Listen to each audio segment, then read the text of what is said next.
A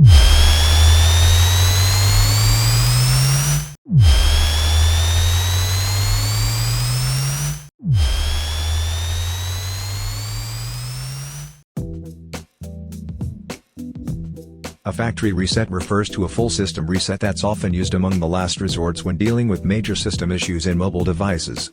It is equivalent to the formatting command in computers. Performing a factory reset will erase all saved data from the phone and then gets the software back to its original factory state. That said, all apps that you've downloaded and data stored in your phone will be deleted. So, in this tutorial, I will show you how to factory reset your Huawei Y7a via Settings menu. Here's how. From the home screen, tap Settings. Scroll down and tap System and Updates.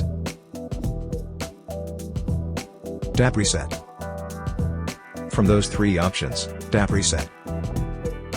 Remember, before you do the factory reset on your device, make sure to create a backup on your important files and data because all of it will be deleted during the process. Once ready, proceed and tap Reset Phone button. Finally, tap Reset Phone to complete the process. After that, wait for a few seconds to complete the reset. That's it. I hope this tutorial helps. Please subscribe to our channel and enable notification. Thanks for watching.